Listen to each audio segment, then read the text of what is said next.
వేదాంత పాఠశాల మిమ్మల్ని అందరినీ ఆహ్వానిస్తా ఉంది. వాక్యం పట్ల మీకున్న శ్రద్ధను బట్టి, వాక్యం నేర్చుకోవాలా అనే మీకున్న తృష్ణను బట్టి, మీకున్న ఇంట్రెస్ట్ని బట్టి ఫస్ట్ ఆఫ్ ఆల్ దేవుడికి వందనాలు చెప్తున్నాను. అలాగే మిమ్మల్ని కూడా మీకు కూడా థ్యాంక్స్ చెప్తున్నాను. అండ్ ఈరోజు ఈరోజు ఈ ఈ వీక్ నుంచి 4 వీక్స్ మనం ఓల్డ్ టెస్ట్మెంట్ సర్వే అలాగే న్యూ టెస్ట్మెంట్ సర్వే గురించి మనం నేర్చుకోబోతున్నాం.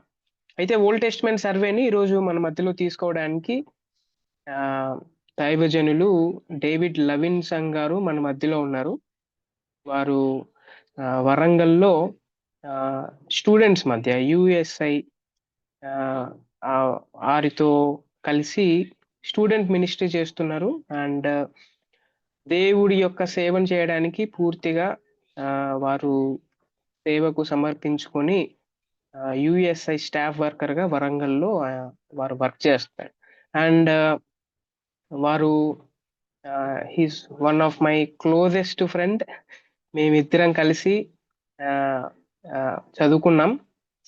సో ఇంకో మాటలో చెప్పాలంటే బెస్ట్ ఫ్రెండ్స్. మాతో కలిసి ఇంకొక వ్యక్తి కూడా ఉన్నాడు. And you know that Rajpal గారు. సో మేము ముగ్గురం కలిసి చదువుకున్నాం. అండ్ మాతో కలిసి మా సీనియర్స్ కూడా అందరం కలిసి ఈ వేదాంత పాఠశాలను ఏర్పాటు చేశాం. And we are very blessed to have Livingston with us today. And ఈ సమయాన్ని లవింగ్సన్ గారికి అప్పచెప్తున్నాను. యా, ప్రభు నామంలో మీ అందరికి శుభాలు తెలియజేస్తా ఉన్నాను. నా వీడియో కూడా ఆన్ చేస్తాను.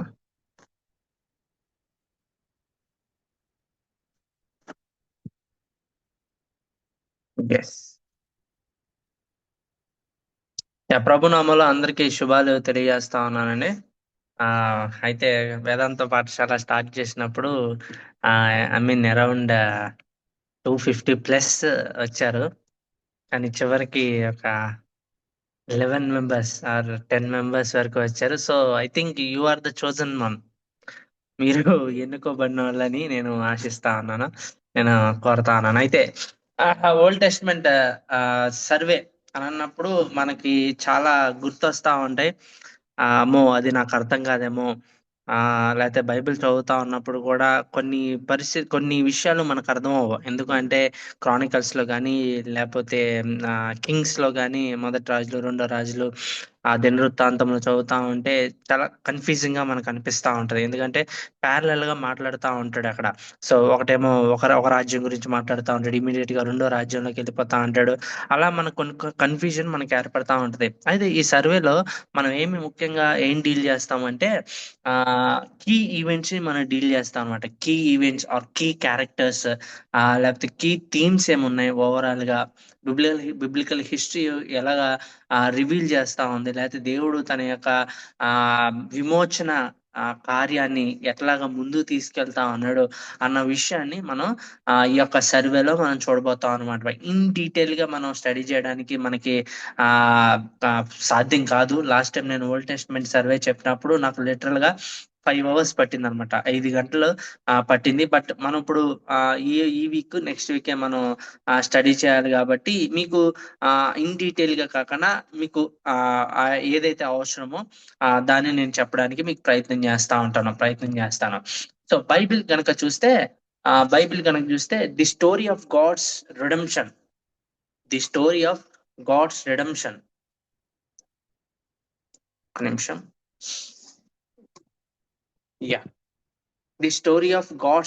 అనమాట. దేవుని యొక్క విమోచన కథ అని చెప్పొచ్చు దీన్ని.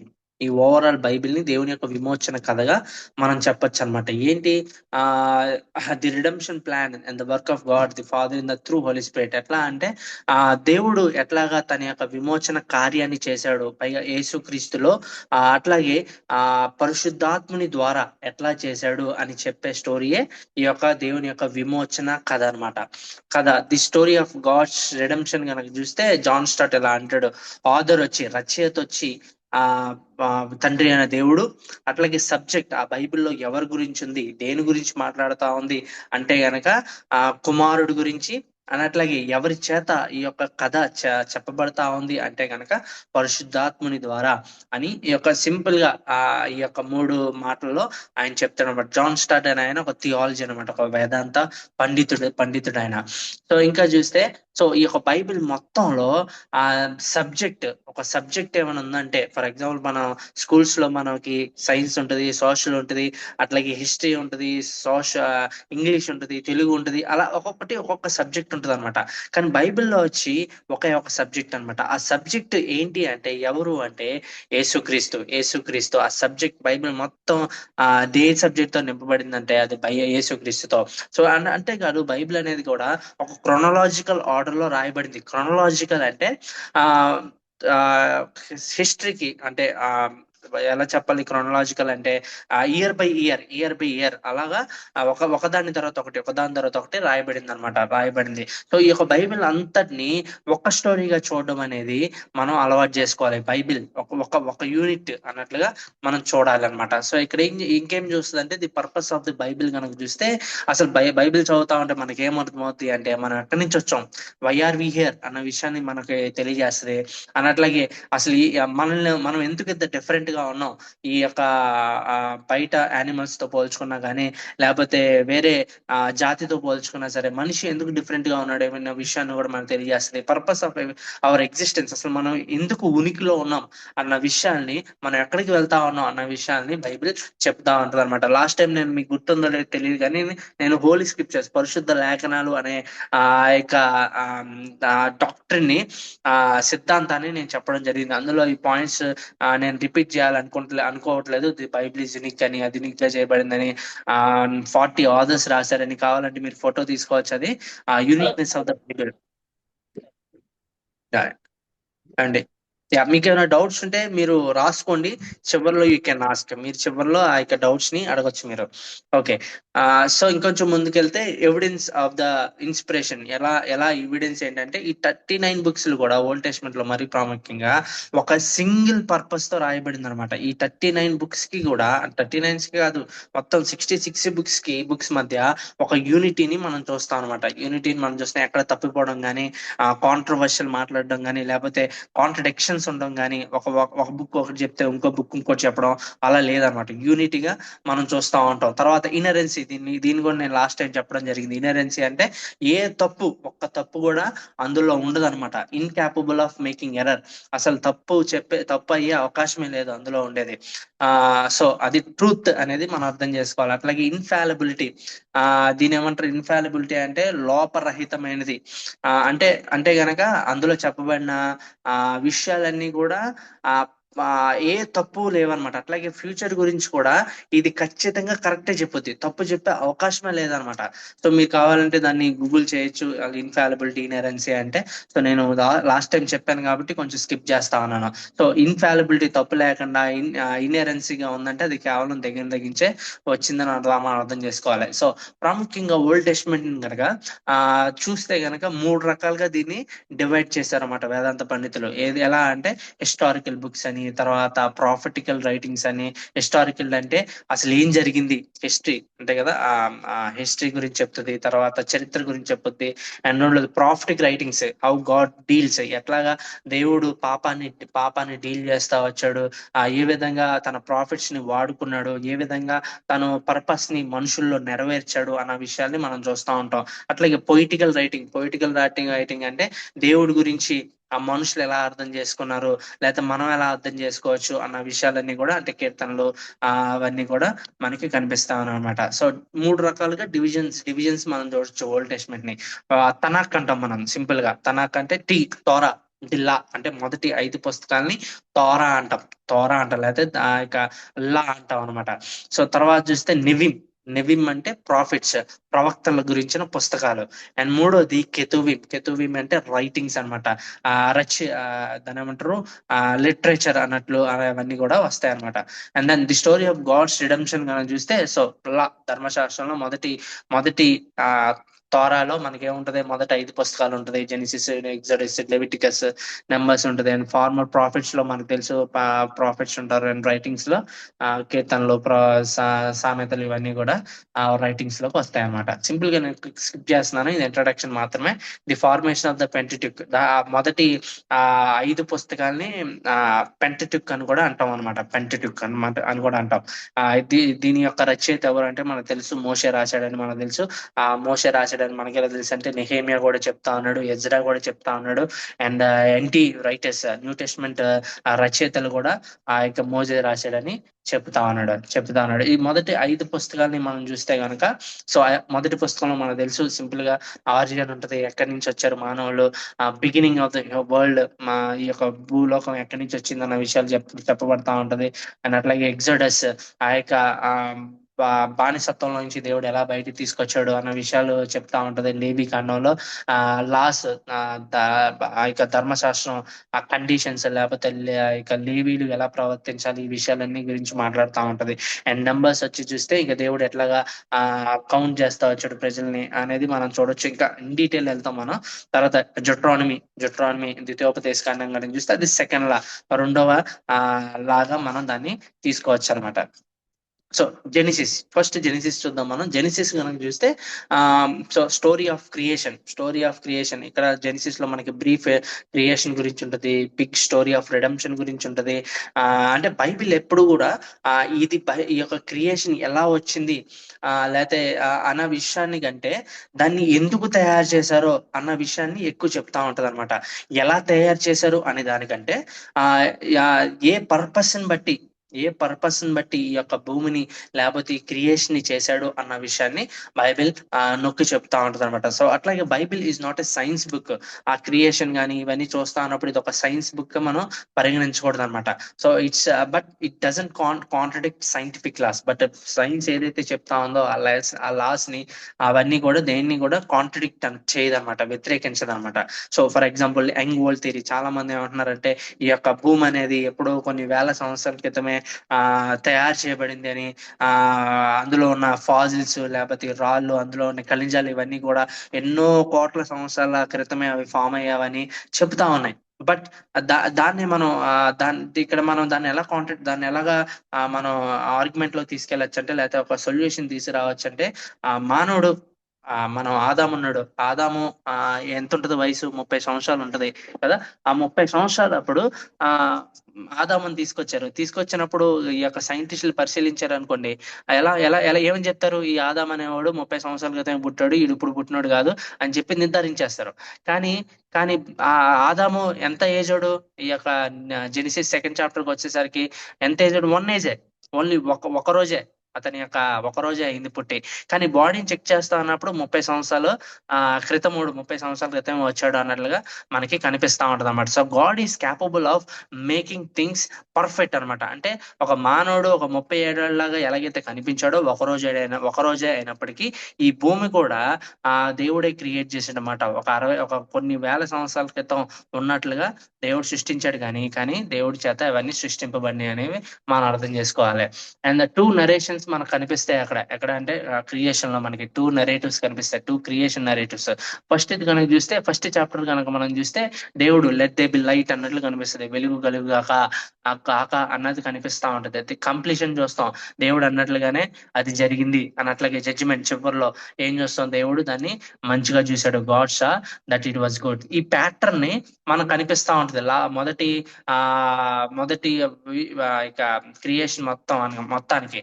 అయితే మనిషిని క్రియేట్ చేసినప్పుడు మాత్రం ఈ యొక్క ప్యాటర్న్ మనకు కనిపించదు. మనిషిని క్రియేట్ చేసినప్పుడు మాత్రం మనిషిని ఎలా తయారు చేసాడంటే ఇన్ హిజ్ ఇమేజ్, ఆయన స్వరూపంలో ఆయన పోలికన దేవుడు సృష్టించాడు అనమాట. అంటే ఇక్కడ కొంత వేరియేషన్ చూడగలిగితే క్రియేషన్ మాత్రం తన నోటి మాటతో తయారు చేశాడు. నోటి మాటతో లెట్ దే బి లైట్, వెలుగు కలుగుగాక అంటే వెలుగు కలిగింది. కానీ మానవుని మాత్రం ఆయన నోటి మాటతో తయారు చేయాల. మనిషి కలుగుగాక అంటే సరిపోయేది, మనిషి కలుగుగాక అవ్వ కలుగుగాక అంటే అయిపోయేది. కానీ దేవుడు నోటి మాటతో కాకుండా తన చేతులతో, దాన్నే బారా అంటాం, దాని చేతులతో అక్కడ దేవుడు ఆ యొక్క మనిషిని తయారు చేసుకోవడం మనం చూస్తాం అనమాట. అంటే దాని వెనకాల ప్రేమ కనిపిస్తా ఉంది. సో క్రియేషన్ అంతటినీ ఒకలాగా చేస్తే దేవుడు మనిషిని మాత్రం తన చేతులతో, తన పోలికలో ఆయన సృజించుకున్నాడు అనమాట. ఇక్కడ పోలిక అంటే గనక, పోలిక అంటే రెండు కళ్ళు, చెవులు, లేకపోతే నోరు, ఎలాగైతే ఒక మనిషి ఉంటాడో అలాగే రిజంబుల్ చేయడం కాదు. పోలిక అంటే దేవుడు ఎట్లాగైతే ఆలోచిస్తాడో, ఎలాగ ప్రేమిస్తాడో, ఎలా క్షమిస్తాడో, ఆయన గురించిన లక్షణాలన్నీ కూడా మనుషుల్లో అట్లాగే దేవుని యొక్క పోలిక అంటే డొమినియన్. అంటే దేవుడు ప్రపంచాన్ని మొత్తాన్ని ఏలుతా ఉన్నాడు. ఆయన పోలికలో మనిషిని చేశాడంటే మనిషిని కూడా ఈ ప్రపంచం పైన ఒక అధిపతిగా, ఒక డొమినియన్ గా దేవుడు చేశాడనమాట. So this is the first first narration అనమాట. సెకండ్ నరేషన్ కనుక చూస్తే సెకండ్ నరేషన్ లో కొంచెం మారుతుంది. అంటే సెకండ్ చాప్టర్ లో ఇది మనకు కనిపిస్తా ఉంటది. ఎట్లాగంటే ముందు మానవుణ్ణి తయారు చేశాడని, మానవుని తయారు చేసిన తర్వాత దేవుడు తన యొక్క నాసిక రంధ్రంలోకి దేవుడు జీవాయువు ఊదాడని, అట్లాగే అతనికి జీవం వచ్చిందని, తర్వాత మనిషి వచ్చిన తర్వాత ఈ ఈడెన్ గార్డెన్ ఏదైనా తోటని తయారు చేశాడని, దాంట్లో ట్రీస్ పెట్టాడని, చెట్లు, పండ్లు ఇవన్నీ పెట్టాడని, అట్లాగే మంచి చెల్ల ఇక చెట్టుని తినొద్దు అనే విషయాన్ని కూడా చెప్తాడు.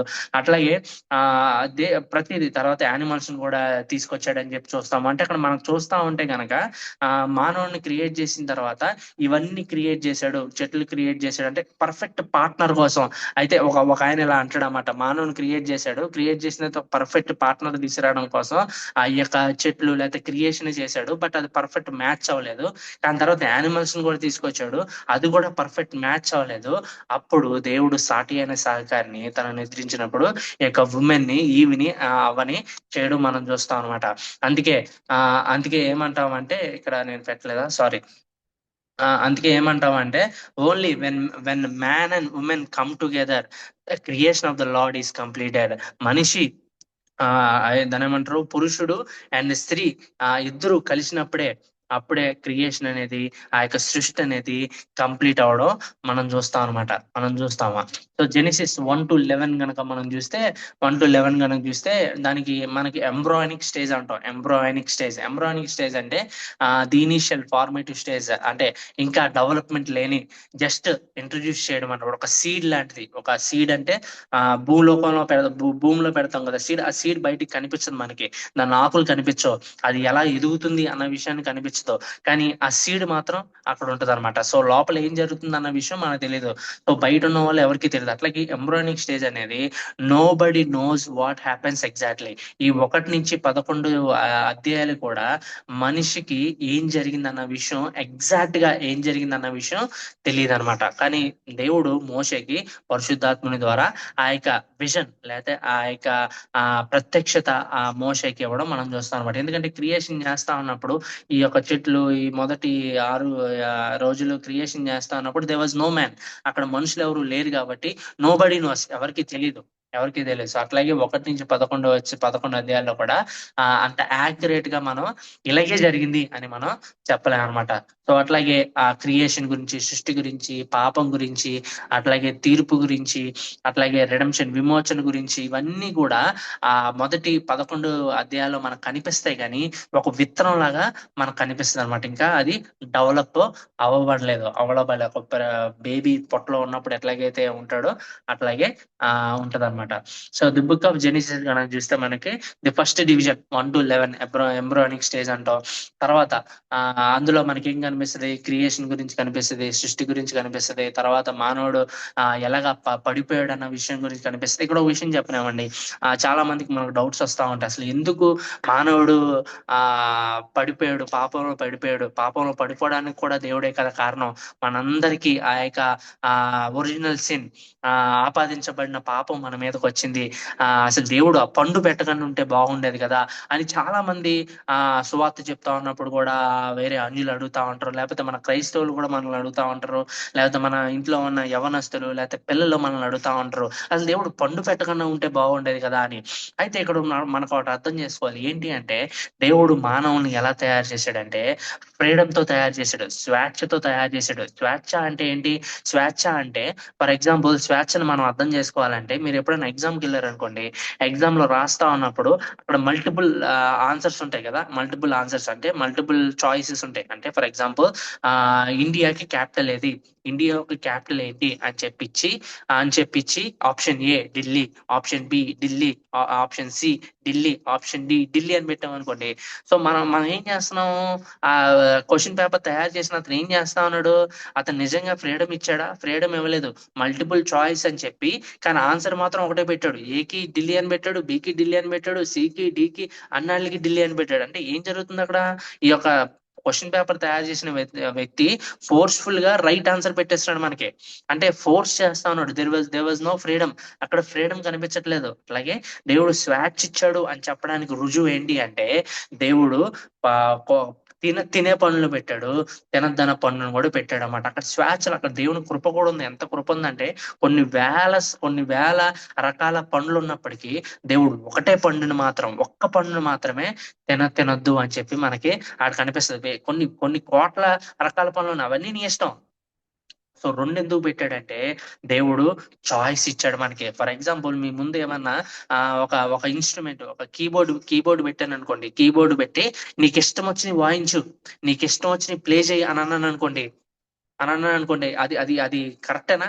అది కరెక్ట్ కాదు కదా. ఎందుకని నీ ముందు పెట్టింది ఒకటే, కీబోర్డ్ ఒకటే పెట్టాను, నీ ముందు ఒకటే పెట్టి నీకు ఇష్టం వచ్చి ప్లే చేయంటే దట్ ఈస్ రాంగ్ అనమాట. సో నీ ముందు కీబోర్డు పెట్టి, అట్లాగే గిటారు పెట్టి, ఇంకా జాజు, అట్లాగే తబలా, ఇవన్నీ ముందు పెట్టి నీకు ఇష్టం వచ్చిన ప్లే చేయంటే అప్పుడు స్వేచ్ఛ నీకు ఉన్నట్లు, అప్పుడు నేను నీకు స్వేచ్ఛ ఇచ్చినట్లు. అట్లాగే ఇక్కడ దేవుడు కూడా రెండు విషయాలను పెట్టాడంటే మనకు మనం అర్థం చేసుకోవాల్సింది ఏంటంటే దేవుడు స్వేచ్ఛని ఇచ్చాడు అనమాట. అయితే ఈ మానవుడు ఏం చేశాడంటే ఆ స్వేచ్ఛని దుర్యోగపరుచుకున్నాడు అనమాట. సో దేవుడు తినద్దన్న పనుడే తినడం మనం చూస్తాం. అలా ఎప్పుడైతే మానవుడు తినద్దన్న పనుని తిన్నాడో మానవుడు దేవుడి నుంచి దూరం అయిపోవడం మనం చూస్తాం అనమాట. దూరం అయిపోవడం ఎందుకు? దేవుడు పరిశుద్ధుడైపోయాడు, మానవుడు అపవిత్రుడైపోయాడు.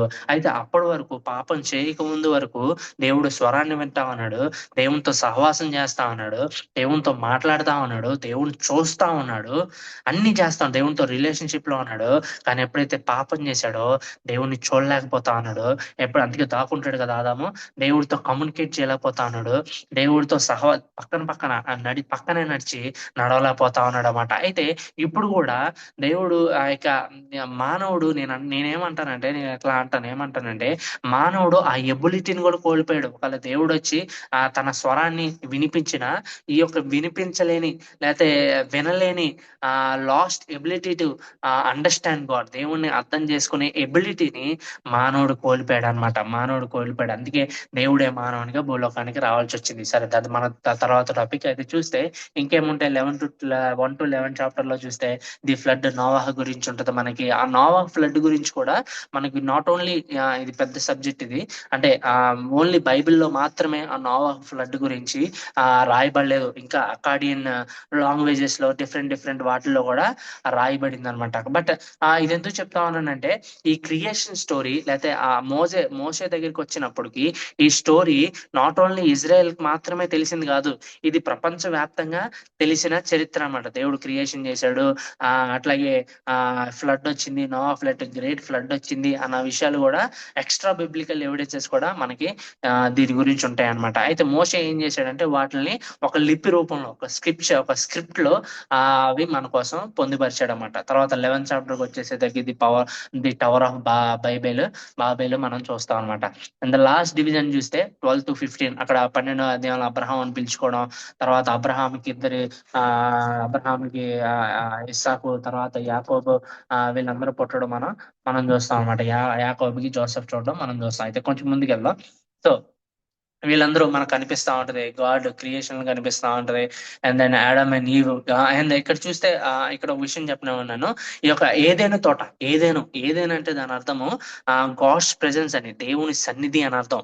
ఈడెన్ అంటే, లేకపోతే ఏదేను అంటే దేవుని యొక్క సన్నిధి అని అర్థం అన్నట్టు. ఎప్పుడైతే మానవుడు పాపం చేశాడో దేవుని సన్నిధి నుంచి తీసివేయబడ్డాడు. అందుకే దేవుడు ఏం చేస్తాడంటే ఏదేని నుంచి అతన్ని బయటికి పంపేస్తాడు అనమాట. సో దేవుని యొక్క ప్రెజెన్స్, దేవుని యొక్క సన్నిధిలో నుంచి ఆదాముని బయటికి తీసుకెళ్ళి పంపడం మనం చూస్తాం అనమాట. తర్వాత జెనిసిస్ లోనే, అదే ఆది కాండంలోనే ఏబేలు కయీను మొదటి మర్డర్ని చూస్తాం మనం.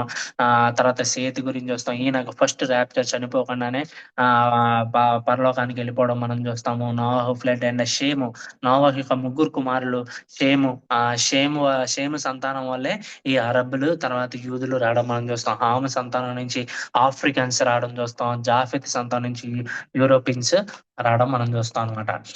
సో ఈ యొక్క బాబేల్ గోపురం, చాలా మంది ఏమన్నారంటే స్టార్టింగ్ లో బాబేల్ గోపురం ఇదే అయి ఉంటది అని చెప్పి ఆర్కియాలజిస్ట్ చెప్తారన్నమాట. ఇది ఊర్ అనే ప్రాంతం దగ్గర ఉంది అన్న విషయాన్ని చెప్తాడనమాట. ఈ ఊర్ అనే ప్రాంతం తెలుసు కదా, అబ్రహాము ఆ ఊరు నుంచే వస్తాడనమాట, ఆ ఊరికి చెందినోడే. So Abrahamic covenant. సో 12వ అధ్యాయం నుంచి మనకి ద రియల్ స్టోరీ, లేకపోతే అథెంటిక్ స్టోరీ మనం కనిపిస్తుంది అనమాట. సో అబ్రహాము కనుక చూస్తే 12వ అధ్యాయం నుంచి సర్కంసిషన్, అబ్రహాం పిలుచుకుంటాడు, సర్కంసిషన్ చేసుకోమంటాడు, సున్నతి చేసుకోమంటాడు. ఎందుకంటే సున్నతి అనేది దేవునికి అబ్రహాముకి మధ్య ఒక నిబంధనగా అది మనం చూస్తాం అనమాట. సో ఆయన అట్లాగే ఇక ఒకవేళ ఆ సున్నతి చేయించుకోకపోతే ఆ దేవుడు నిబంధనలో నుంచి మనం రిజెక్ట్ చేసినట్టు అనమాట. సో మనకు తెలుసు ఎగ్జోడస్ 4th చాప్టర్ లో మనకు కనిపిస్తుంది ఆ సున్నతి చేసుకోమంటే మోషే ఏం చేస్తాడంటే, మోషే తన కొడుక్కి చేయించడం మనకి 4వ అధ్యాయంలో కనిపిస్తుంది. కొడుక్కి చేయించకపోతే దేవుడు చంపేయడం కోసం ఆ మోషేని చంపడానికే వస్తాడు అనమాట. అప్పుడు జిప్పోరా, ఆ యొక్క మోషే యొక్క భార్య జిప్పోరా తన కొడుక్కి సున్నతి చేయడం మనం చూస్తాం. సో సున్నతి అనేది దేవుని యొక్క నిబంధనకి ఒక గుర్తు అనమాట. దేవునికి మానవునికి అంటే అబ్రహాం సంతానానికి ఒక నిబంధనగా ఒక గుర్తు అనమాట. సో ఇది జెనిసిస్.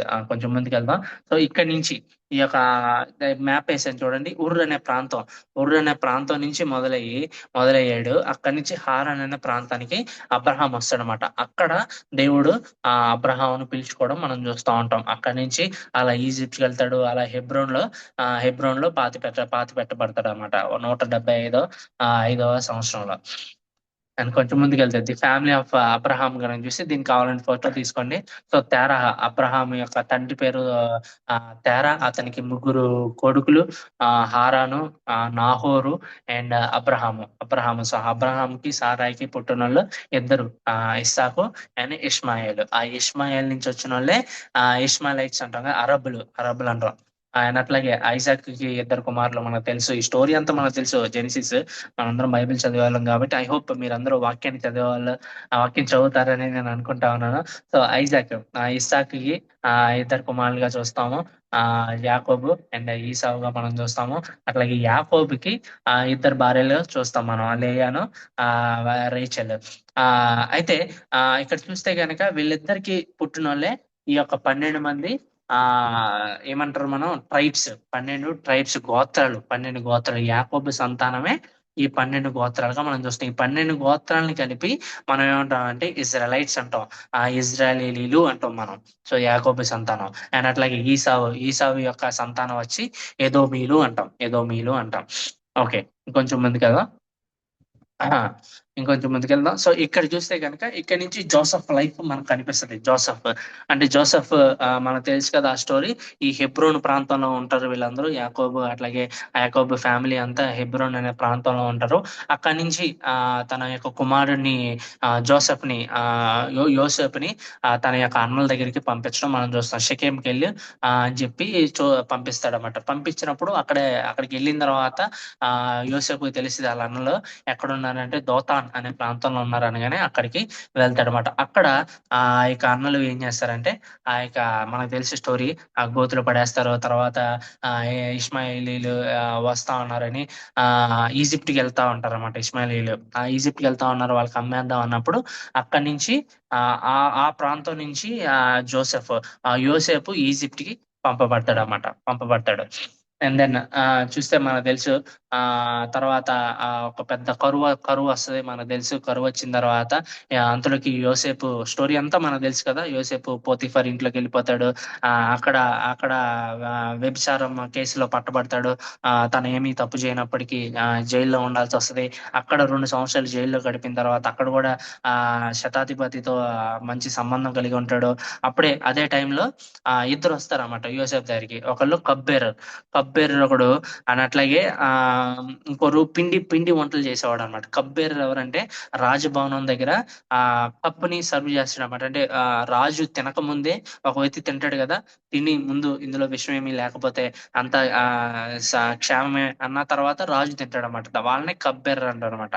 ఆ కబ్బెర్రరు అట్లాగే రాజుకి పిండి పదార్థాలు, పిండి వంటలు ఆ పిండి వంటలు పంచిపెట్టే అతను కూడా ఈ యొక్క యోసేపు ఉన్న ఇక దాని ఏమంటారు ప్రిజన్ లోకి వాళ్ళు రావడం మనం చూస్తాం అనమాట. అక్కడ యోసేపు మళ్ళీ వాళ్ళకి కలభావం చెప్పడం. కలభావం చెప్పిన తర్వాత ఆ రాజు ఈ యొక్క పిండి వంటలు చేసేవాడిని నేను చంపేస్తాడు. కానీ ఈ యొక్క కబ్బేరర్ ఆ కబ్బేరర్ మాత్రం దేవుడు ఆ రాజు మళ్ళీ అతన్ని స్థానంలోకి తీసుకుంటాడు అని చెప్పి యోసేపు చెప్పడం మనం చూస్తాం. తర్వాత నువ్వు రాజభవనంలోకి వెళ్ళిన తర్వాత నన్ను జ్ఞాపకం చేసుకో అని చెప్పి యోసేపు చెప్పడం కూడా మనం చూస్తూ ఉంటాం. స్టోరీ సింపుల్ గా చెప్పేస్తున్నాను. సో తర్వాత మనకు తెలిసిందంతా అక్కడి నుంచి మళ్ళీ ఇక రాజుకి ఇక దాని ఏమంటారు డ్రీమ్ వచ్చినప్పుడు కళ వచ్చినప్పుడు కలభావం చెప్పడానికి ఎవరో లేకపోతే అప్పుడు ఈ కప్ బేరర్కి యోసేపు గురించి జ్ఞాపకం వచ్చి యోసేపుని అలా రాజభవనంలోకి తీసుకొస్తాడు అనమాట. అలా రాజభవనంలో ఆ జ్ఞానం అంతా వచ్చిన తర్వాత దేవుడు కరువు తెప్పించబోతా ఉన్నాడు. 7 సంవత్సరాలు కరువు రాబోతుంది. దాని తర్వాత మొదటి 7 సంవత్సరాలు బాగా సమృద్ధి ఉంటుంది. తర్వాత 7 సంవత్సరాలు బాగా కరువు వస్తుంది అన్నప్పుడు ఫరో ఏం చేస్తాడంటే అక్కడున్న నువ్వే బెస్ట్, నువ్వే ధాన్యాన్ని సమకూర్చని అతన్నే ద మోస్ట్ పవర్ఫుల్ మ్యాన్ గా అక్కడ పెట్టడం మనం చూస్తాం అనమాట. అట్లాగా ఒక బానిసగా పంపబడిన యోసేపు ఒక పెద్ద సెకండ్ హై పొజిషన్ లోకి వెళ్ళిపోవడం మనం చూస్తాం అనమాట. అదే టైంలో అక్కడ కరువు రావడం, యాకోబు అక్కడ ఉన్న ప్రజలందరికీ కరువు రావడం, కరువు రాగానే తన యొక్క కొడుకుల్ని యాకోబు పంపిస్తాడు. కానీ బెంజమిన్ చివరి కొడుకుని పంపించడం అన్నమాట. అట్లాగా ఇక ఎంతమంది 10 మంది కుమారులు వచ్చి యోసేపు దగ్గరికి వస్తారు. ఆ స్టోరీ మొత్తం తెలిసిందే. తర్వాత అలాగా యాకోబు అట్లాగే బెంజమిన్ తన తమ్ముడు కూడా యోసేపు యొక్క తమ్ముడు నాన్నని వాళ్ళందరినీ చూస్తాడు. తర్వాత నేనే యోసేపు అని చెప్పుకుంటాడు. తర్వాత అక్కడి నుంచి ఏం చేస్తాడంటే ఈ ఫరో ఏం చేస్తాడంటే ఆ ఈజిప్ట్ అనే ప్రాంతంలో మీరు ఉండండి అని అనకుండా గోషెన్ అనే ప్రాంతంలో మీరు ఉండండి అని చెప్తాడు అనమాట. ఈ మూల ఉంది చూడండి నా మ్యాప్ లో. మూల ఈజిప్ట్ కింద ఉంది. ఈజిప్ట్ పైన ఇదిగోండి ఈజిప్ట్ కింద ఉంది. ఈజిప్ట్ పైన గోషెన్ అనే ప్రాంతంలో మీరందరూ ఉండొచ్చు అని చెప్పి ఇజ్రాయేలీలకి ఈ ప్రాంతాన్ని ఫరో ఇస్తాడనమాట. ఎందుకు ఈ ప్రాంతాన్ని ఇచ్చాడు అంటే ఈజిప్టులందరికీ కూడా ఈ యొక్క గొర్రెలు కాచుకునే వాళ్ళంటే అసహ్యం అనమాట. అసహ్యం అంటే వాళ్ళు అంతగా దగ్గరికి రానివ్వరు అనమాట. సో అందుకని చెప్పి ఈ ఫరో ఏం చేస్తాడంటే గోషెన్ అనే ప్రాంతాన్ని అక్కడ ఇస్తాడు. సో అక్కడ పొరపాటు దీనికి యోసేపు కూడా ఓకే అంటాడు. అక్కడ పొరపాటు జరిగిందంట. పొరపాటు అనకూడదు కానీ దేవుడు అలా ఎలా చేశాడు, వాళ్ళని అలా అనుమతి ఇచ్చాడు. తర్వాత మనకు తెలుసు కొత్త రాజు వస్తాడు. సో కొత్త రాజు వస్తాడు. తర్వాత కొత్త రాజు ఏం చేస్తాడు, ఈ యొక్క ఫరో ఏం చేశాడు అన్న విషయాలు తెలియని రాజు వస్తాడు. వెంటనే ఏం చేస్తాడు, ఈ యొక్క వీళ్ళు పెద్దగా పెరిగిపోతా ఉన్నారు ఇజ్రాయేలీలు. రేపొద్దున యుద్ధం వచ్చినప్పుడు వీళ్ళు మనకి అగేన్స్ట్ గా వస్తారు, వాళ్ళతో కలిసి యుద్ధం చేసి మనల్ని ఓడిస్తారు అని చెప్పి ఏం చేశాడంటే వాళ్ళందరినీ బానిసలుగా పెట్టడం మనం చూస్తాం అన్నమాట. సో బానిసలు అయ్యే సమయానికి వాళ్ళు ఇంచుమించు 6 నుంచి ఒక 8 లక్షల మంది ఇజ్రాయేలీలు ఉండడం మనం గమనించవచ్చు అనమాట. అట్లాగా యాకోబు సంతానం ఈ 12 మంది గోత్రాలు కూడా ఈ యొక్క ఈజిప్ట్ లో బానిసలుగా అయిపోవడం మనం చూస్తాం అనమాట. అదే టైంలో మనకు తెలుసు వీళ్ళు బాగా పెరిగిపోతా ఉన్నారని ఈ కొత్త ఫరో ఏం చేస్తాడంటే అక్కడ ఉన్న వాళ్ళందరినీ చంపేస్తాడు. అంటే పిల్లల్ని చంపేస్తాడు. 2 years బిలో ఉన్న వాళ్ళందరినీ చంపేస్తాడు. అదే టైంలో ఈ యొక్క మోషే చిన్న బుడ్డిలో లేకపోతే ఒక చిన్న బోట్ లో పంపబడడం చూస్తాం. అలా రాజభవనంలోకి ఫరో వెళ్ళడం మనం చూస్తాం. ఫరో యొక్క కుమార్తె మోషేని కనుగొని ఆ మోషేని తన యొక్క దత్తపుత్రునిగా చేసుకోవడంతో అలా రాజభవనంలో మోషే పెరగడం మనం చూస్తాం అనమాట. అలా రాజభవనంలో దేవుడు ఇంచుమించు 40 సంవత్సరాల రాజభవనంలో మోషే ఉంటాడనమాట. అక్కడే ఎన్నో విద్యలు అభ్యసించడం, అనర్గళంగా మాట్లాడడం, అన్ని యుద్ధ సాములు బాగా ఆరితేరిపోవడం, అట్లాగే ఆ జ్ఞానంలో బాగా విపరీతమైన జ్ఞానాన్ని సంపాదించుకోవడం, ఇవన్నీ ఫరో చేస్తాడు. ఫరో చేసిన తర్వాత అప్పుడు ఏం జరిగిద్దో మనకు తెలుసు అనమాట. మనకేం తెలుసు, వెంటనే బయటకు వస్తాడు, నా ప్రజల్ని చూద్దాం అని చెప్పి వస్తాడు. వచ్చిన తర్వాత ప్రజల్ని చూద్దామని వచ్చిన తర్వాత అక్కడ ఐగుప్తీయుడు, మనకు తెలిసిన స్టోరీ. ఐగుప్తీయుడు తర్వాత ఇజ్రాయేలీయుడు కొట్టుకుంటా ఉన్నప్పుడు ఐగుప్తీయుడిని అక్కడే చంపేస్తాడు. చంపేసిన తర్వాత వేరే వ్యక్తి దాన్ని చూసి ఇక ఐగుప్తీయుడిని చంపినట్లు నన్ను కూడా చంపేస్తావా అని అంటాడు. అప్పుడు అమ్మో, నా ఫరో తెలిస్తే ఈ విషయం నన్ను చంపేస్తాడు అని చెప్పి అక్కడి నుంచి పారిపోవడం మనం చూస్తాం అనమాట. పారిపోతాడు. ఎక్కడ వరకు పారిపోతాడు అంటే, చూడండి ఇక్కడ పిక్చర్ పెట్టాను చూడండి, గోషెన్ అనే ప్రాంతం నుంచి ఎక్కడ పారిపోతాడంటే మిడియన్ మిడియన్ అనే ప్రాంతం వరకు పారిపోతాడు. సో అక్కడ ఇంచుమించు 40 సంవత్సరాలు అక్కడే ఉండిపోతాడు. ఆ 40 సంవత్సరాలు అక్కడే పెళ్లి చేసుకోవడం, ఆ ఆ, ఇది ఇత్రో, తన మామ ఇత్రో యొక్క భార్యను, కూతుర్ని పెళ్లి చేసుకొని అక్కడే పిల్లలను కనడం ఇంచుమించు చేస్తాడు. సో 40 సంవత్సరాలు ఈజిప్ట్ రాజభవనంలో పెరిగాడు. ఇంకో 40 సంవత్సరాలు ఈ మిడియన్ అనే ప్రాంతంలో పెరుగుతాడు అన్నమాట. సో 80 సంవత్సరాలు మోషేకి వచ్చేసినాయి. 80 సంవత్సరాల తర్వాత అయితే ఈ యొక్క హెబ్రోన్ అనే ప్రాంతం కూడా మనకి అర్థం చేసుకోవాలంటే, హెబ్రోన్ అంటే హోరేబ్ అన్న సేనాయి పర్వతం అన్న రెండు ఒకటే అనమాట. రెండు ఒకటే, సేనాయి పర్వతం అన్న హోరేబ్ పర్వతం అన్న. సో ఇక్కడికి వచ్చేసరికి ఆ మనకు తెలుసు 40 సంవత్సరాలు ఈ యొక్క మిడియన్ అనే ప్రాంతంలో ఉన్న తర్వాత నిర్గమకాండం 3వ అధ్యాయంలో మనకు కనిపిస్తుంది. ఏమనంటే బుష్ బర్నింగ్ బుష్ ఉంటది కదా, ఆ బుష్ కనిపించడం, ఆ యొక్క హోరేబు కొండపైన, సేనాయి కొండపైన మండుతున్న పొద కనిపించడం, వెంటనే దాన్ని ఏంటది అని అక్కడికి వెళ్ళడం మనం గమనిస్తాం. అక్కడికి వెళ్ళిన తర్వాత దేవుడు తనతో మాట్లాడడం మనం చూస్తాం. ఏమని మాట్లాడతాడు? నా ప్రజల యొక్క బాధను విన్నాను, మొరను విన్నాను, బాధను చూశాను, వారి దుఃఖములు తెలుసుకున్నాను, నేనే దిగొచ్చాను. సో మోషే, నేను పంపిస్తాను, నా ప్రజల్ని నువ్వే బయటికి తీసుకురావాలి అని చెప్పడం నిర్గమకాండం 3వ అధ్యాయంలో మనం చూస్తాం అన్నమాట. అట్లాగా మోషే తన యొక్క తిరుగు ప్రయాణాన్ని స్టార్ట్ చేస్తున్నాడు అనమాట. ఆఫ్టర్ 40 ఇయర్స్ తర్వాత తన తిరుగు ప్రయాణాన్ని స్టార్ట్ చేయడం మనం చూస్తాం అనమాట. వెనక్కి వచ్చిన తర్వాత మొత్తానికి దేవుడు ఎగ్జోడస్ 5 నుంచి 15 అధ్యాయాల వరకు మనకు కనిపిస్తే దేవుడు ఆ యొక్క తెగుల్ని రప్పించడం, 10 తెగుల్ని రప్పించడం, తర్వాత ఫరో యొక్క హృదయాన్ని కూడా కఠినపరచడం మనం చూస్తాం. అయితే చాలా మంది ఏమంటారంటే, అసలు దేవుడు ఫరో హృదయాన్ని ఎందుకు కఠినపరిచాడు అని కొన్ని ప్రశ్నలు వేస్తా ఉంటారు. అన్నప్పుడు మనం అర్థం చేసుకోవాల్సింది ఏంటంటే, దాని వాక్యాన్ని మనం బాగా చదువుతా ఉన్నప్పుడు మనకు అర్థమయ్యేది ఏంటంటే, 10 తెగుల్లో మొదటి 5 తెగుళ్ళు వరకు ఫరోనే తన హృదయాన్ని కఠినపరుచుకుంటా ఉంటాడు, మొదటి 5 తెగుళ్ళు.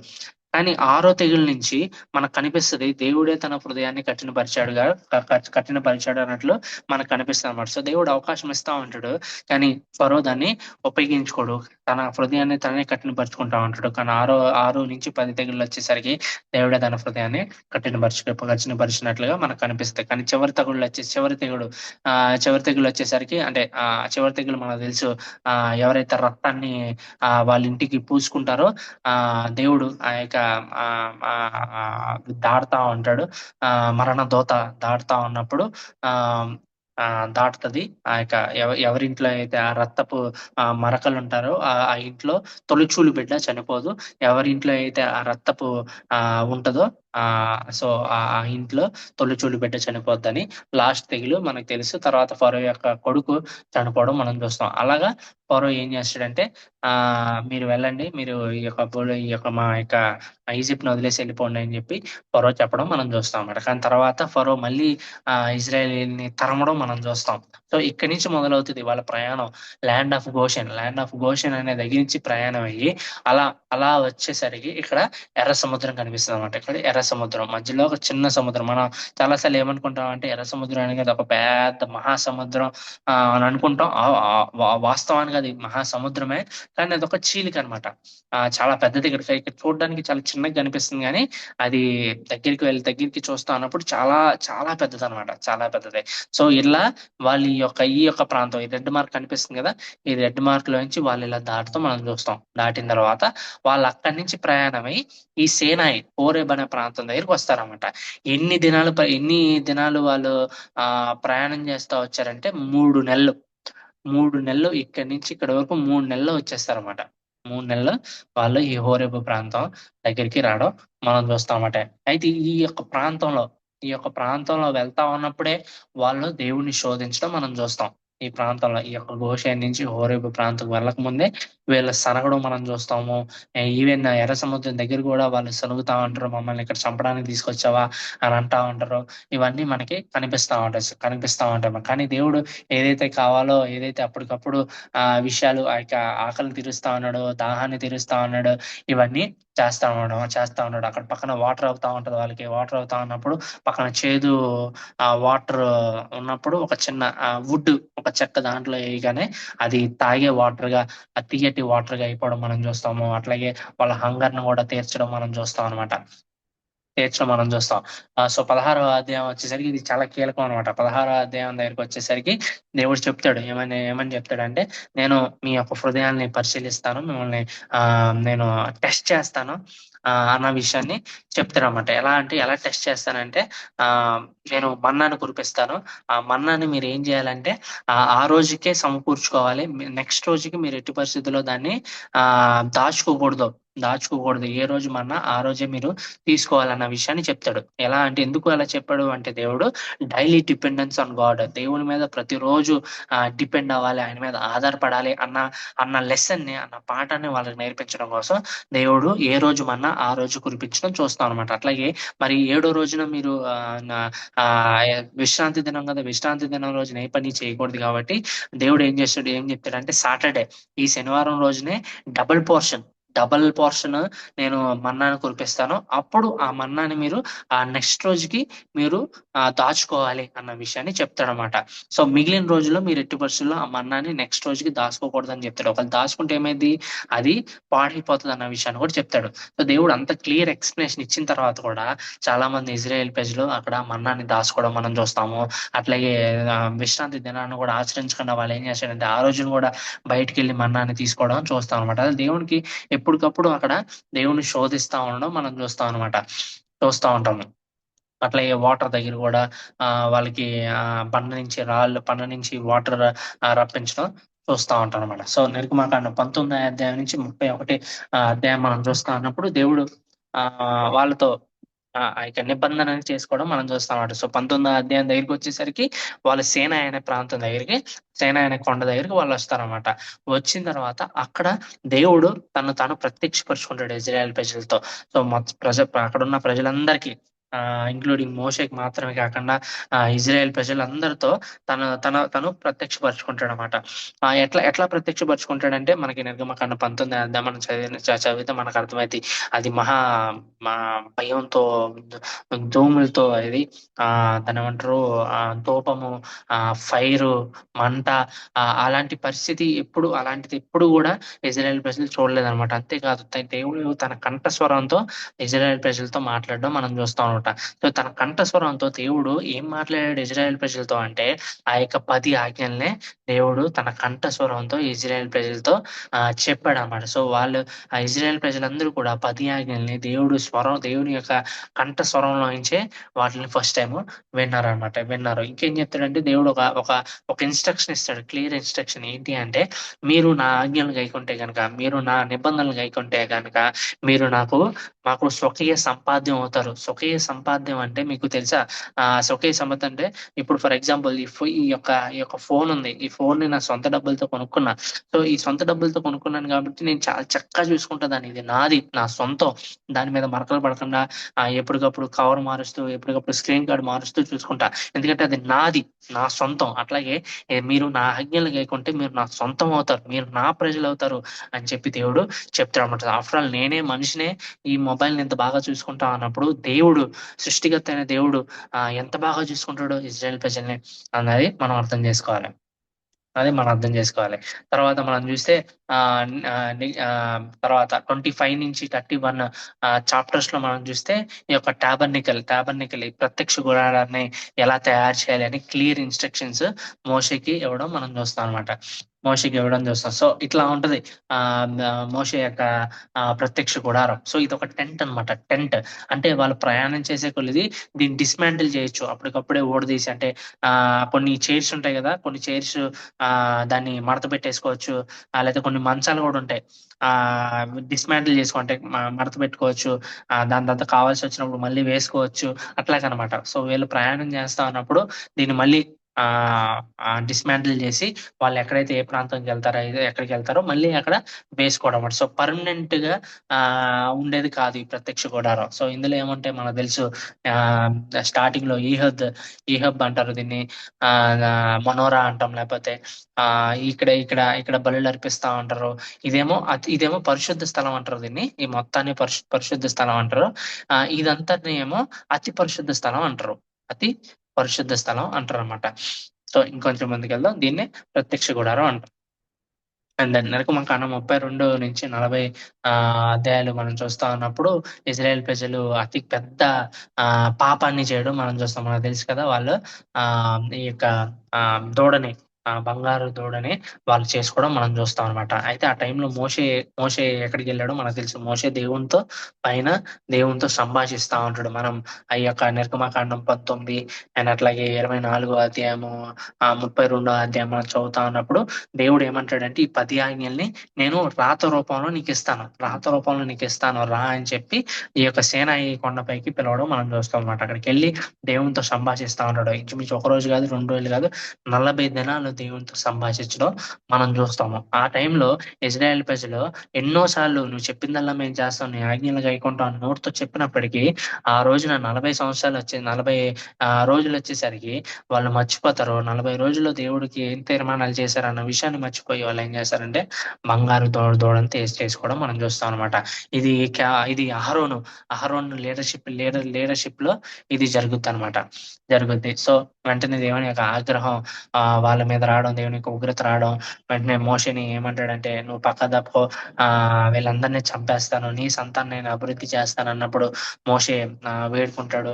అదంతా మనకు తెలుసు. తర్వాత అయినప్పటికీ అక్కడ ఇంచుమించు 3,000 మంది దేవుని యొక్క ఉగ్రతకు బలైపోవడం మనం చూస్తాం. 32 అధ్యాయం చివరికి వచ్చేసరికి అంటే యెహోవా వైపు ఉన్న వాళ్ళందరూ ఇటువైపు రండి అన్నప్పుడు ఇంచుమించు 3,000 మంది అక్కడ చనిపోవడం మనం చూస్తున్నాం. సో దేవుని యొక్క ఉగ్రత ఎప్పుడు కూడా దేవుడు న్యాయవంతుడు, న్యాయాన్ని జరిగిస్తాడు అన్న విషయాన్ని మనం అర్థం చేసుకోవాలి. అయితే నిర్గమాకాండం చివరి అధ్యాయం మనం చదువుతా ఉన్నప్పుడు నిర్గమాకాండంలో ఆ యొక్క ప్రత్యక్ష గుడారం అయిపోతుంది. ప్రత్యక్ష గుడారానికి అయిపోయిన తర్వాత తన చేతులతోనే మొత్తం చేసిన తర్వాత అక్కడ డోర్ వచ్చేసరికి క్లోజ్ అయిపోతుంది అనమాట. అంటే ఈవెన్ మోషే కూడా లోపలికి వెళ్ళలేడు. మోషేని తయారు చేసినప్పటికీ ఆ యొక్క ప్రత్యక్ష గుడారంలోకి మోషే వెళ్ళలేకపోతాడు అనమాట. సో నిర్గమకాండం అలా అబ్రప్ట్ గా సడన్ గా ఆగిపోయినట్లు మనకు అనిపిస్తుంది. అయితే ఈ నిర్గమకాండం కీ థీమ్స్ కనుక చూస్తే, ఇందులో ఏమేమి దేవుడు ఉంచాడు అంటే, ఈవిల్ బ్రింగ్స్, ఎప్పుడైతే పాపం చేస్తే పాపం ఖచ్చితంగా ఈ యొక్క జడ్జిమెంట్ ని తీసుకొస్తుంది, ఈ యొక్క శిక్షని తీసుకొస్తుంది అన్న విషయాన్ని మనకు కనిపిస్తుంది అనమాట. అట్లాగే దేవుడు ప్రేమమయుడు, రెస్టోర్ చేస్తాడు, తిరిగి మళ్ళీ జీవింపజేస్తాడు అన్న విషయాలు మనకు అర్థమైంది అనమాట. అండ్ అట్లాగే దేవుడు ఎంత కోరిక కలిగి ఉన్నాడో అన్న విషయం కూడా మనకు అర్థమైంది. ఏంటి ఆ కోరిక అంటే, నా ప్రజల మధ్య నేను ఉండాలి, నా ప్రజల మధ్యలో నేను నా ప్రెజెన్స్ ని, నా యొక్క సన్నిధిని ఉంచాలి అని చెప్పి ఎంతో కోరిక కలిగి ఉన్నట్లుగా మనం చూస్తాం. ఏంటి దేవుని యొక్క సన్నిధి అంటే ప్రత్యక్ష గుడారం అనమాట. ప్రత్యక్ష గుడారం అనేది ఎప్పుడైతే తయారు చేస్తాడో ఆ యొక్క పెద్ద మేఘం ఆ యొక్క దేవుడు ఆ యొక్క ప్రత్యక్ష గుడారంలోకి రావడం అక్కడ మనకు కనిపిస్తుంది అనమాట. సో దేవుని యొక్క సన్నిధి అక్కడ ఉంది, దేవుని యొక్క సన్నిధి అక్కడ ఉన్నట్లుగా మనకు కనిపిస్తుంది.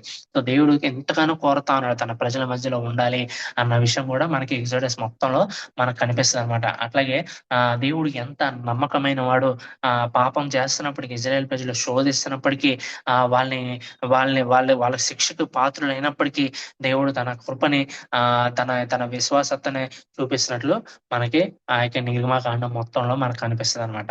కనిపిస్తుంది. అట్లాగే ఈ యొక్క మనుషులు చేసిన పాపం లేకపోతే విగ్రహారాధన ఎంత భయంకరమైందో కూడా ఆ నిర్గమకాండం మనం చదువుతున్నప్పుడు అర్థమైంది అనమాట. ఆల్మోస్ట్ దేవుడు చేసిన నిబంధనను ఆల్మోస్ట్ బ్రేక్ చేసేంత వరకు కూడా ఈ పాపం లేకపోతే విగ్రహారాధన వెళ్ళిపోయింది అనమాట. ఆల్మోస్ట్ నిర్గమకాండం 32లో ఆల్మోస్ట్ ఇజ్రాయెల్ ప్రజలందరూ ఆ రోజునే అంతమైపోవాలి. సో పాపం అనేది లేదా విగ్రహారాధన అనేది అంత భయంకరమైన దేవుని యొక్క నిబంధనలు కూడా అది బ్రేక్ చేసే ప్రమాదం ప్రమాదం. అట్లాగే దేవుడిచ్చే అనుగ్రహించే బ్లెస్సింగ్స్ అవి కూడా పోయే అవకాశం చాలా ఉంటది అనమాట. సో తర్వాత చూస్తే లేవికాండం.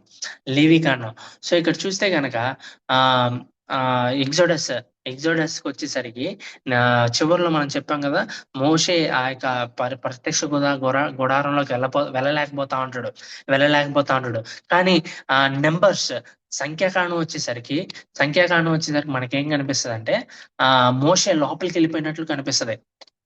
ఎక్కడ ఉంటుంది అంటే మనకి స్టార్టింగ్ లోనే మనకు కనిపిస్తుంది. ఏమని కనిపిస్తుంది అంటే numbers at the end of the exodus మనకి ఏం కనిపిస్తుంది అంటే మోషే లోపలికి వెళ్ళలేకపోతా ఉంటాడు. కానీ సంఖ్యాకాండం వచ్చేసరికి మోషే ఎక్కడ ఉంటాడంటే ప్రత్యక్ష గుడారంలో ఉంటాడు అనమాట.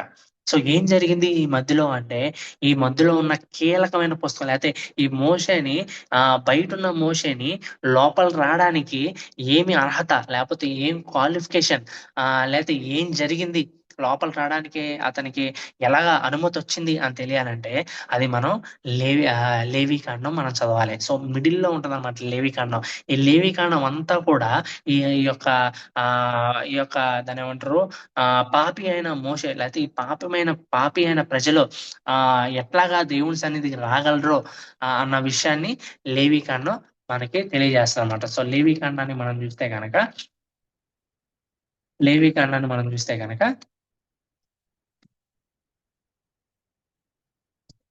సో దేవుడు ఇక్కడే జాగ్రత్త చూడండి.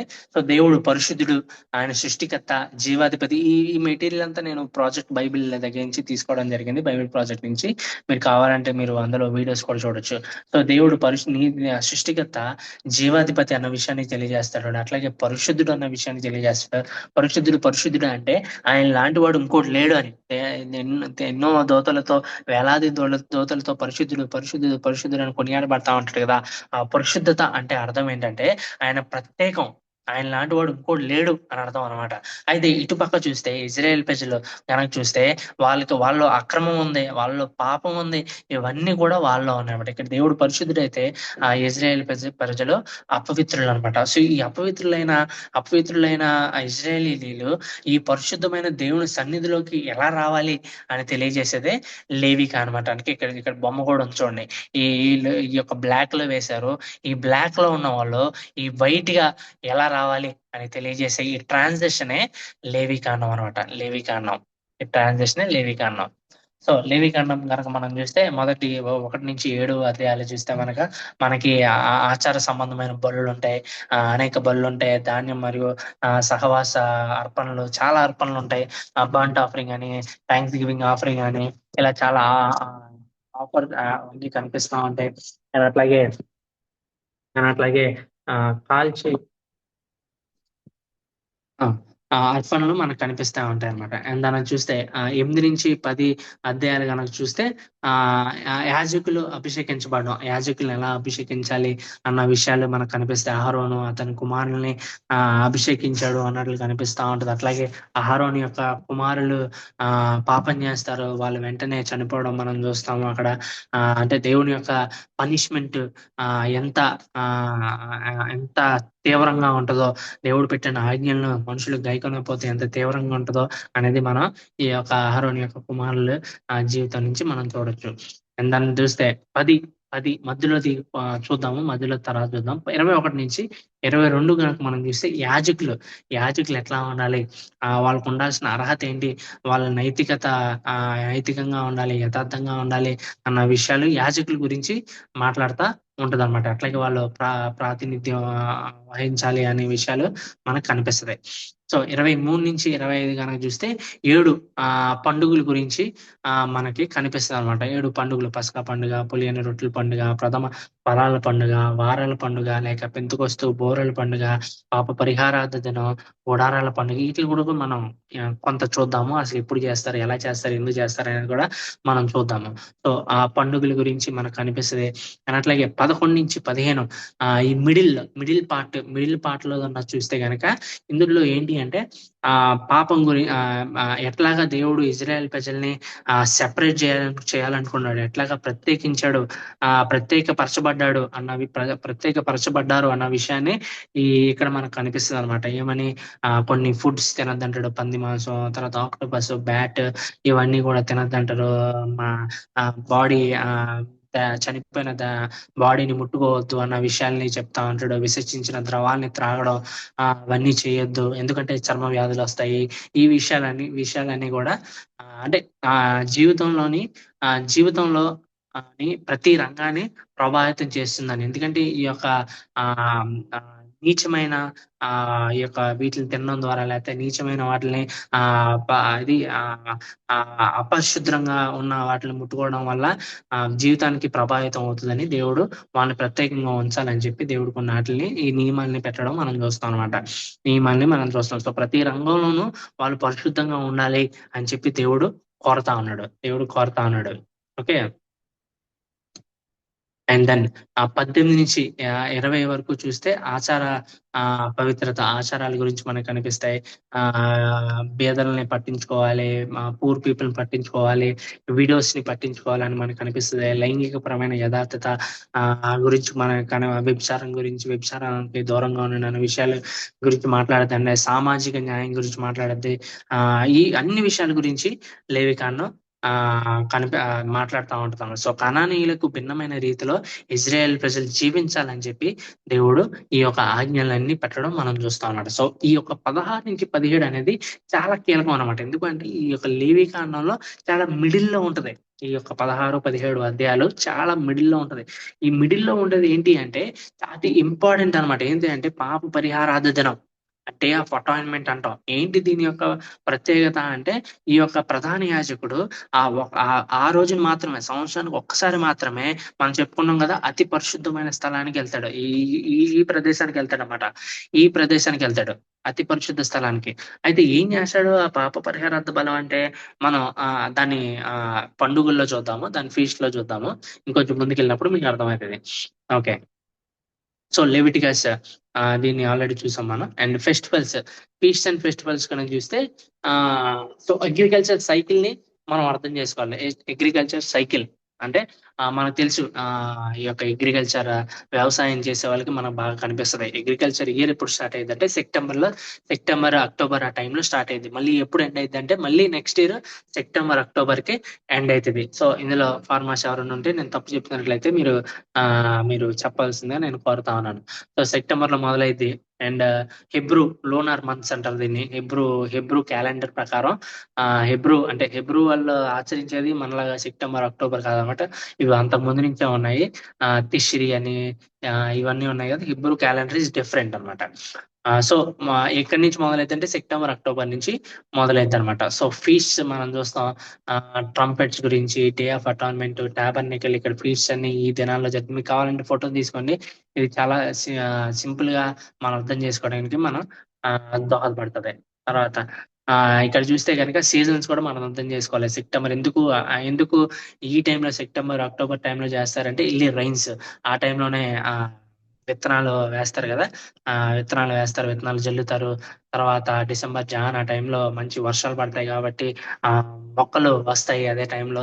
దాని తర్వాత మార్చ్ మార్చి నుంచి కోత ప్రారంభమవుతుంది అనమాట. సో ప్రతి పంట ఒకే టైంలో రాదు కాబట్టి ఫస్ట్ బార్లీ అనేది చాలా తొందరగా వచ్చేస్తుంది.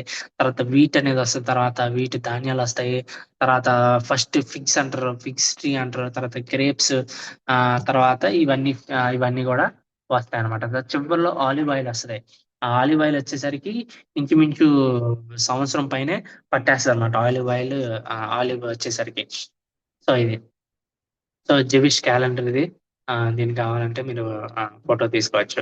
అండ్ దెన్ సో ఈ యొక్క లేవి కాండంలో మనకి 7 పండుగలు మనకు కనిపిస్తాయి అనమాట. 7 పండుగలు. మనం యాక్చువల్లీ పండుగ అనకూడదు, దాన్ని ఫీస్ట్ అనమాట. ఎందుకు అంటే దేవుడు నిర్గమకాండం మనం చదువుతా ఉన్నప్పుడు 3 మెయిన్ పండుగలు, 3 మెయిన్ పండుగల గురించి మనం మాట్లాడుతా ఉంటాం. మిగతా అన్ని కూడా ఫీస్ట్ అన్నట్లు, అంటే భోజనాలు, లేకపోతే దాన్ని కూడా పండుగ అనొచ్చు మన తెలుగు పదజాలంలో.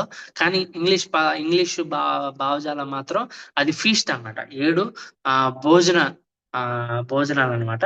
అట్లాగే 3 పండుగలు మనం చూస్తాం అనమాట. సో ఫస్ట్ 7 మనం పండుగలనే అన్నాం, అందులో తప్పేం లేదు. 7 పండుగలు. అందులో మొదటి పండుగ మనం చూస్తే కనుక పాస్ ఓవర్. మనకు తెలుసు కదా ఈ పాస్ ఓవర్ ఎప్పుడు చేస్తారో. ఆ యొక్క ఇజ్రాయెల్ ప్రజల్ని దేవుడు ఎట్లాగా బానిసత్వంలో నుంచి తీసుకొచ్చాడు అన్న విషయాన్ని జ్ఞాపకం చేసుకుంటూ వాళ్ళు ఈ యొక్క పస్కా పండుగని ఆచరించడం మనం చూస్తాం. సో 14th మొదటి నెలలో 14వ రోజున వాళ్ళు దాన్ని చేయడం మనం చూస్తాం అనమాట. అట్లాగే మనం లేవి కాండం మనం చదువుతా ఉన్నప్పుడు మనకు అర్థమైంది, ఒకవేళ ఈ టైంలో ఎవరైనా బిజీగా ఉన్నప్పుడు, ఎవరైనా లేకపోతే ఇంట్లో ఎవరైనా చనిపోయినప్పుడు రెండో మంత్, సెకండ్ మంత్ 14th ఈ పస్కా పండుగని ఆచరించవచ్చు అనమాట. అప్పుడు అందుకే ఈ యొక్క హెజ్కియా కింగ్ మనకి 30 మొదటి దినవృత్తాంతంలో 30 అధ్యాయంలో మనకు కనిపిస్తుంది. ఏంటంటే హెజ్కియా రాజు పస్కా పండుగను ఆచరిద్దాం అని చెప్పి అనుకుంటాడు. కానీ ఇప్పుడు మనకు కష్టం అని చెప్పినప్పుడు సెకండ్ మంత్, 2వ నెలలో 14వ రోజున ఆ పస్కా పండుగని జరిపించడం మనం చూస్తాం అనమాట. సో ఏం చేస్తారు ఆ టైంలో? ఏ ల్యామ్ వితౌట్ బ్లెమిష్, ఏ మచ్చ, ఏ కలంకం లేని ఒక ల్యామ్ ని అక్కడ బలిచ్చడం మనం చూస్తాం అనమాట. సో బ్లడ్ దాని మీద వేసుకుంటారు కదా ఈజిప్ట్ లో, ఇలాగా ఈజిప్ట్ లో వేసుకుంటుందని మీకు చెప్పాను. దాని తర్వాత ఆ ల్యాబ్ ని వాళ్ళు ఈ యొక్క చేదు వాటితో, చేదు రసాయనాలతో వాళ్ళు ఆ ల్యాబ్ ని తింటారు అనమాట. ఈ చేదు దేనికి చిహ్నం అంటే వాళ్ళు ఆ 430 సంవత్సరాలు బానిసత్వంలో గడిపిన చేదు దినాలన్నమాట. వీటి గురించి మాట్లాడుతూ ఉంటది. So no casual eating, it is serious and purposeful. ఆడుతూ పాడుతూ చేయకుండా చాలా సీరియస్ గా దాన్ని చేస్తారన్నమాట. ఎందుకు దేవుడు దాన్ని ఆచరించమని చెప్పాడంటే ఈజిప్ట్ నుంచి ఎలాగా బయటికి తీసుకొచ్చాడు, అది మర్చిపోకుండా ఉండాలని చెప్పి దేవుడు దాన్ని తీసుకొచ్చాడు అనమాట. సో ఇంకొంచెం ముందుగా, so Passover is a feast but not a pilgrimage festival by itself. అదొక భోజనం గురించి అనమాట, భోజనాలు. And then feast of time అయిపోయినట్టుంది, 9:10 అయిపోయింది. పర్వాలేదా? కొంచెం ఎక్స్టెండ్ చేయొచ్చా? క్లోజ్ చేసేయాలా? You can, if possible you can 10 to 15 minutes. Okay, ఈ 7 ఫీస్ట్ గురించి చెప్పి మనం క్లోజ్ చేసుకుందాం. And then feast of unleavened, పులియని రొట్టెల పండుగను మనం చూస్తాం. సో దీన్ని కూడా మనం 7 days జరిగిస్తారు అనమాట. మనకు తెలుసు 7 days జరిగిస్తారు. ఇది కూడా ఎందుకంటే ఈజిప్ట్ నుంచి ఎట్లాగా దేవుడు బయటికి తీసుకొచ్చాడు అన్న విషయాలు జ్ఞాపకం చేయడం కోసం దేవుడు దాన్ని అనుమతించాడు అనమాట. సో ఇది ఫెస్టివల్ అనమాట. ఇది పండుగ. And then feast of first fruit. So ఎప్పుడైతే ఈ హార్వెస్ట్ చూసాం కదా మనం, సెప్టెంబర్ టు అక్టోబర్ టైంలో వాళ్ళు విత్తనాలు వేసిన తర్వాత అది మార్చ్కో లేకపోతే జూన్కో మళ్ళీ ఆ టైంకి వస్తుంది కదా, ఆ వచ్చిన ఫస్ట్ క్రాప్ ని వాళ్ళు ఏం చేస్తారంటే దేవునికి సమర్పిస్తారు అనమాట. దాన్ని వాళ్ళు 3వ పండుగ దాన్ని జరిగించుకుంటారు అనమాట. ఎందుకంటే దేవుడే ఈ యొక్క ల్యాండ్ కి లేకపోతే ఈ యొక్క ఫుడ్ కి ఓనర్ అని తెలియజేయడం కోసం సింబాలిజం గా దేవుడు దాన్ని చేస్తాడు అనమాట. 4వది చూస్తే ఫీస్ట్ ఆఫ్ వీక్స్ అనమాట. ఇది 50 days తర్వాత ఫస్ట్ ఫ్రూట్ ఇది ఉంటది కదా, ఈ మూడో పండుగ అయిపోయిన 50 రోజుల తర్వాత, ఎగ్జాక్ట్లీ 50 రోజుల తర్వాత దీన్ని ఆచరించాలన్నమాట. దీన్ని ఆచరించాలి. సో ఏం చేస్తారు ఆ టైంలో? పూర్ని పట్టించుకోవడం, విడోస్ ని పట్టించుకోవడం, అంటే విధవరాలను పట్టించుకోవడం, వాళ్ళని హెల్ప్ చేయడం, ఇవన్నీ చేస్తారన్నమాట. అట్లాగే థ్యాంక్స్ గివింగ్, దేవానికి వందనాలు అని చెప్పి అందరూ 7 రోజులు దీన్ని చేస్తారన్నమాట. 7 రోజులు చేస్తారు. And feast of trumpets and ఇది కూడా ఇక్కడ ఏం చేస్తారు, ఇది ఇండివిజువల్ గా అనమాట. ఓన్లీ ఆ రోజున ఏం చేస్తారంటే వాళ్ళు ఈ ట్రంపెట్స్ బోర్లతో వాళ్ళు సౌండ్ చేసి వాళ్ళు ఏం చేస్తారంటే హోలీ కాన్వకేషన్ చేస్తారంటే దేవుడిని వాళ్ళు ఏం చేస్తారంటే, అంటే ఇది ఎట్లాగా అంటే ఈ యొక్క డే ఆఫ్ అటాన్మెంట్, దాని ఏమంటారు, విమోచన దినం. డే ఆఫ్ అటాన్మెంట్ తెలుగులో ఏమంటాం మనం, విమోచన దినమేనా? వంశీ, ఇది ఏమంటారు దాన్ని? ఎస్ ఎస్ ఎస్ విమోచన దినమా? ప్రాయశ్చిత్త దినం. ప్రాయశ్చిత్త దినం. ఈ ప్రాయశ్చిత్త దినానికి వాళ్ళని ప్రిపేర్ చేయడం కోసం దేవుడు ఈ యొక్క 5వ పండుగను కూడా చేస్తాడు అనమాట. ఎగ్జాక్ట్లీ 10 days ముందు ఈ ప్రాయశ్చిత్త దినం స్టార్ట్ అయ్యే 10 రోజుల ముందు వీళ్ళు దేవుడిని కాన్వొకేషన్ అంటారు అనమాట. హోలీ కాన్వొకేషన్, అందరూ కలుసుకొని దేవుడిని వాళ్ళని శాంటిఫై చేసుకుంటారు. వాళ్ళని ప్రత్యేకపరుచుకుంటా ఉంటారు, పవిత్రీకరించుకుంటారు అనమాట. ఆ 10 రోజులు కూడా దేవుడు ప్రిపరేషన్ అనమాట. అంటే డే ఆఫ్ అటాన్మెంట్ రోజు కోసం, ప్రాయశ్చిత్త దినం కోసం వాళ్ళని ప్రిపేర్ చేసుకుంటారు అనమాట. సో ఆ రోజు డే ఆఫ్ అటాన్మెంట్, ప్రాయశ్చిత్త దినం. సో ఈ టైంలో ఏం జరుగుద్ది అంటే 2 మేకల్ని, అక్కడ గొర్రెల్ని తీసుకురావడం మనం చూస్తాం అనమాట. ల్యామ్ని తీసుకురావడం మనం చూస్తాం. ల్యామ్ని ఏం చేస్తారు, ఒక గొర్రె మీద వాళ్ళు ఏం చేస్తారంటే ఆ పాపాలన్నీ, ఇజ్రాయేల్ యొక్క పాపాలన్నీ ఆ గొర్రె మీదకి ఆపాదించి దాన్ని ఏం చేస్తారంటే బయటికి పంపించేస్తారు. ఈ రెండో గొర్రె పిల్లని ఏం చేస్తారంటే అక్కడ దేవునికి వధిస్తారు. అంటే ఏంటి దాని అర్థము, దేవుడు సింబాలిజం గా, అంటే ఖచ్చితంగా పాపం చేశాం కాబట్టి మనుషులు పాపానికి జీతం మరణం. సో దేవుడు ఇజ్రాయెల్ ప్రజలకి ఆ యొక్క అవకాశాన్ని, లేకపోతే ఆ యొక్క స్పెషల్ ట్రీట్మెంట్ ఇస్తా ఉన్నాడు. స్పెషల్ ట్రీట్మెంట్ ఎలా ఇస్తా ఉన్నాడు అంటే, అప్పుడు చాలా మంది ఉన్నారు. ఇజ్రాయెల్ ప్రజలు మాత్రమే కాకుండా కానానీయులు ఉన్నారు, ఎదోమీయులు ఉన్నారు. వీళ్ళందరూ ఉన్నప్పటికీ కూడా ఓన్లీ ఇజ్రాయెల్ ప్రజలకు మాత్రమే ఆ ప్రాయశ్చిత్తం జరిగించే అవకాశం, ఆ పాపానికి ప్రత్యామ్నాయ మరణం అంటాం కదా, సబ్స్టిట్యూషనరీ డెత్. అంటే ఇజ్రాయెల్ ప్రజలకు బదులుగా పాపానికి జీతం మరణం, పాపానికి ఖచ్చితంగా పనిష్మెంట్ అనుభవించాలి. కానీ ఇజ్రాయెల్ ప్రజలకు ఇచ్చిన ఆ యొక్క ప్రెజెన్స్, ఆ యొక్క ప్రత్యేకత ఏంటి అంటే వాళ్ళ పాపాలని గొర్రెల మీద పెట్టి అంటే వాళ్ళ స్థానంలో ఈ ల్యామ్స్ బలవడానికి దేవుడు అనుమతించడం మనం చూస్తాం అనమాట. సో ఆ మూలంగా ఇజ్రాయెల్ ప్రజల్ని మళ్ళీ తన ప్రజలుగా, తన సొంత ప్రజలుగా కోవనెట్ల నిబంధనలో కొనసాగడానికి ఈ యొక్క డే ఆఫ్ అటాన్మెంట్, ప్రాయశ్చిత్త దినం అనేది దేవుడు వాళ్ళ మధ్య ఉంచాడు అనమాట. అండ్ దెన్ 7th చూస్తే ఫీస్ట్ ఆఫ్ టాబర్నికల్. ఇక్కడే మనకి సింబాలిజం కనిపిస్తూ ఉంటది. సో ఈ యొక్క ఓల్డ్ టెస్ట్మెంట్ లో మనకి బలులు విపరీతంగా పెరిగిపోతా ఉన్నాయి, కానీ పాపానికి అల్టిమేట్ సొల్యూషన్, లేకపోతే పాపం నుంచి ఎలా బయటికి రావాలి, లేకపోతే పాపంకి పనిష్మెంట్ ఫుల్ రెమెడీ కనిపించట్లేదు. ఒకవేళ ఇదే కొనసాగింది అనుకోండి, భూలోకంలో ఏ యానిమల్స్ ఉండవు అనమాట. So this is not the permanent solution.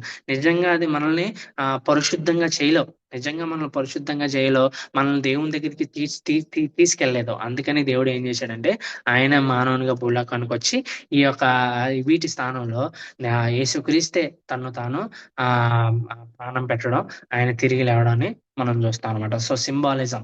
So ఇది కూడా యేసుక్రీస్తు రాక కోసం దేవుడు ఇవన్నిటిని కూడా ప్రిపేర్ చేస్తా వచ్చాడు అనమాట. అండ్ లాస్ట్ చూస్తే ఈ ఫీస్ట్ ఆఫ్ టాబర్నికల్. ఈ టాబర్నికల్ అనేది ప్రత్యక్ష గుడారం యొక్క పండుగ అనమాట. ఇక్కడ ఈ టైంలో ఏం చేస్తారంటే వాళ్ళు గుడారాలు వేసుకుంటారు, టెంపరీ గుడారాలు వేసుకుంటారు. బయట వాళ్ళు ఎప్పుడు ఉండే ఇంట్లో కాకుండా బయట గుడారం వేసుకొని అందులో వాళ్ళు ఉంటారు అన్నమాట. ఇంచుమించు 7 days అందులోనే ఉండి దేవుడు ఏం చేశాడు, ఆ ఇజ్రాయెల్ జర్నీని అంతటినీ జ్ఞాపకం చేసుకుంటారు. దేవుడు ప్రొవైడరు, దేవుడు అన్ని ఇచ్చేవాడు, అట్లాగే కాపాడేవాడు అనే విషయాలన్నీ కూడా జ్ఞాపకం చేసుకుంటూ, అట్లాగే అది చివరిది అనమాట. ఆ క్యాలెండర్ ఇయర్ లో మనం చెప్పుకుందాం కదా, చివరి దినంలో దేవునితో ఎంజాయ్ గా వాళ్ళు గడుపుతా ఉంటారు. 7 పండుగల్ని మనం చూడొచ్చు అనమాట. ఇక్కడ కూడా చూడొచ్చు, సింబాలిజం కూడా మనకు కనిపిస్తుంది. మొదటి pass over, death of Christ. Pass over రోజునే యేసుక్రీస్తు ప్రాణం పెట్టడం మనం చూస్తాం. ఆ రోజునే ఆ రోజునే ల్యాంబ్ను కూడా వధిస్తారు. పాస్ ఓవర్ లో ఆ యొక్క గొర్రె పిల్లను వధించి వాళ్ళు ఇజ్రాయెల్ ప్రజలను బయటికి తీసుకొచ్చడానికి జ్ఞాపకం చేసుకుంటారు కదా. అదే రోజున యేసుక్రీస్తు కూడా ప్రాణం పెట్టడం మనం చూస్తాం అన్నమాట. అన్లివెన్ బ్రెడ్ బ్రెడ్ మధ్యలో జరిగితే, సో ఇది కూడా బిలీవర్స్ లైఫ్.